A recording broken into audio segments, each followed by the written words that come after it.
karule thế thì hiện hey đã hiện tắm xuống được không anh thầm để trước mà anh thì ném rồi và ta bay rồi chưa hey cái là chúng đi lột quốc kề này lột quốc kề này mấy quốc xe thì hiện này hey ya quốc kề hiện thì hiện này hey hủ thém cà lô phê ô ô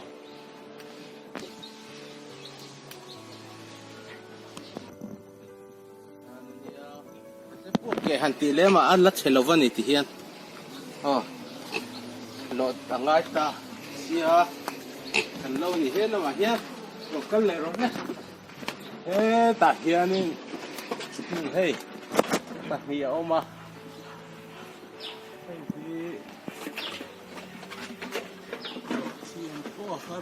Maya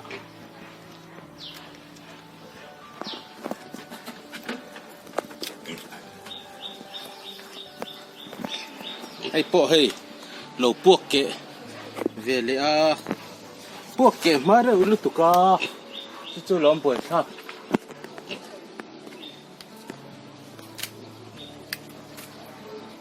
hay chưa buộc kệ làm rồi vậy hay lẩu buộc kệ thế bên này không biết đã thế lại chúng sang ở hiện này hey hi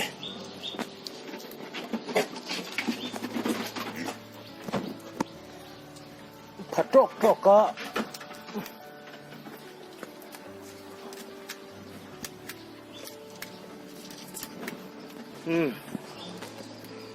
hey po hey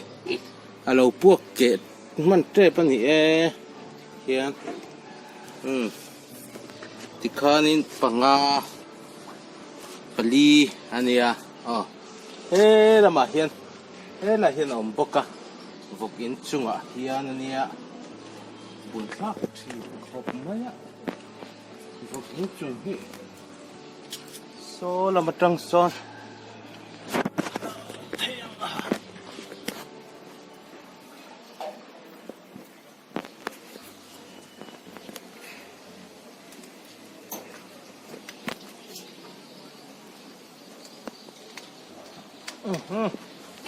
เราทีวีเลยแต่ไม่เยอะเฮ้ยท่านี้เฮ้ยพ่อเฮ้ยเราพวกเก็บมันเจ็บปะนี่เลยตบไปกินอันนี้เฮ้ยที่เฮียนี่เฮ้ยเรามากินเลยเฮ้ยเราไม่หนุกกันหรอกเลยทุกแต่ทั้งคนนี่ร้อนละตอนนั้นนี่หลังฟาดต้องลำมาตั้งขวดอะไรอะเฮียนะผมว่าที่นี่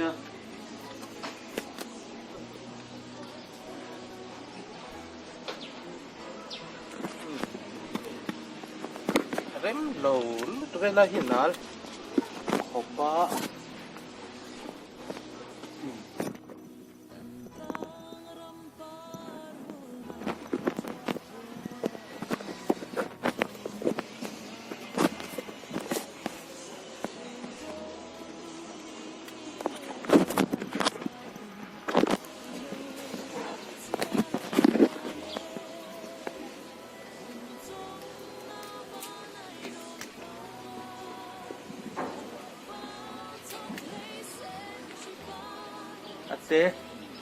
เดี๋ยวว่าให้ช่วย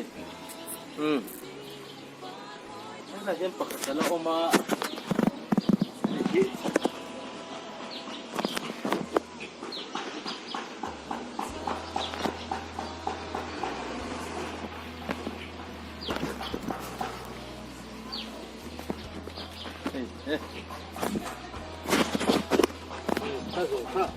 อันนี้เรียกให้จู่แล้วบินแล้ววะชัวนี่คันก็ลายคันนี่แล้วบินแล้วด้วยเดี๋ยวลายเชียร์เฮ้ยเลี้ยงถึงหลับกันทีแล้วนะเฮ้ยลายเลี้ยงนี่ ra oma minang em mole shit cái này một phần lên mùi thấy đó mình chừng à thế là trên kia lên có tập coi mỏ hay gì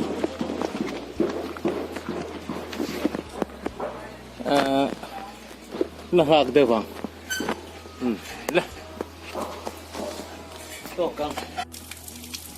cũng cha ra mi hi thế mình liền về đây va ama rồi cho ra hi thalu tuk lo va when hi ni kwa July ni kwa ani a le ti hian ka than lo do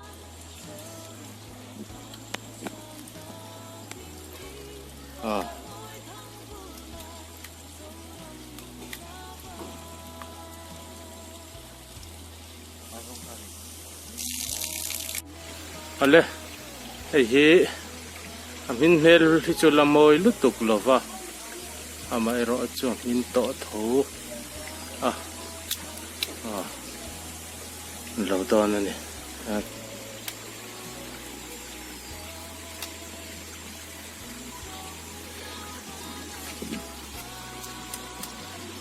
hey hello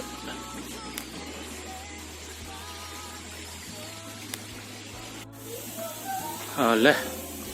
ti hian the herod muna okay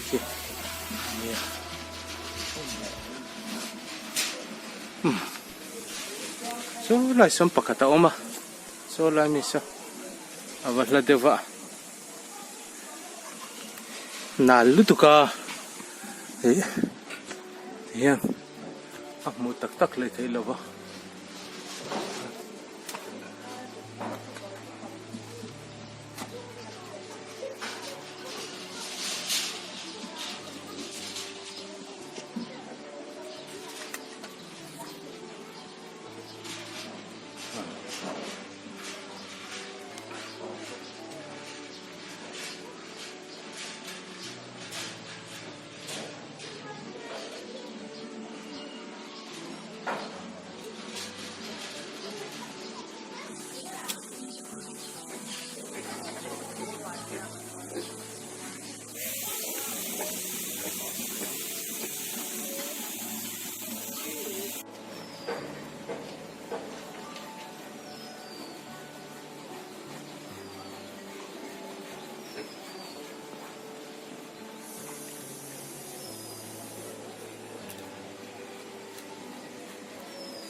Langang.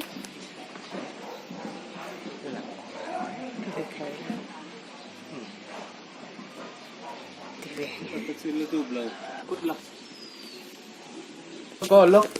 Apa.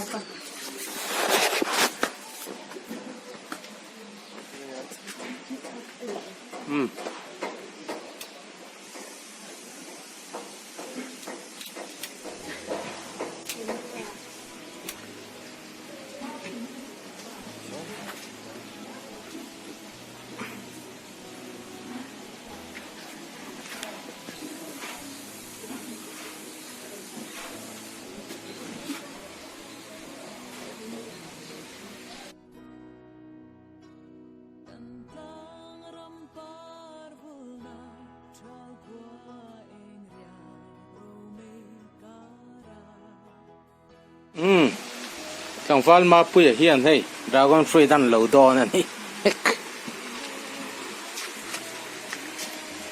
ole anh lâu vàng à lâu thiêm về đó rừng lâu mà le ole he xếp tập mót mấy nè khôi mỏ he làm đến số là anh mình mệt chín tệ nghe anh em đậu. anh em đậu đụp mò Là đủ đậu. ole ai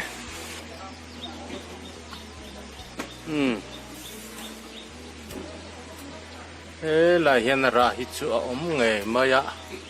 ra hít alo rùa là nị to nghe to lâu tiệt hi anh to nè hiện rùa hiện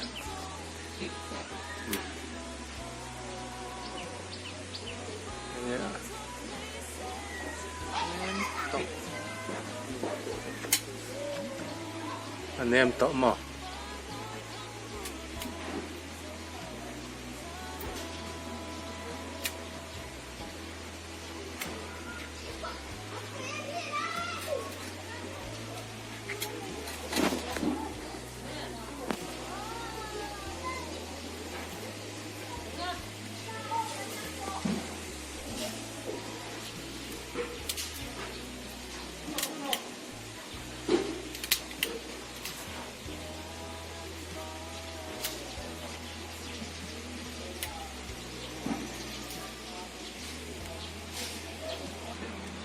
hi anh ya ta hiền thì hiền xuân he lại hiền khi ta cái nồng bốc à nghe ăn khá khá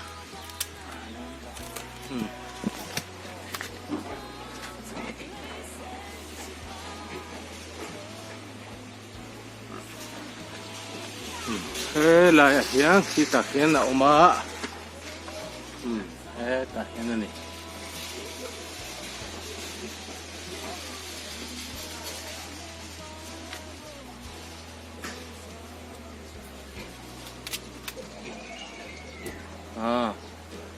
han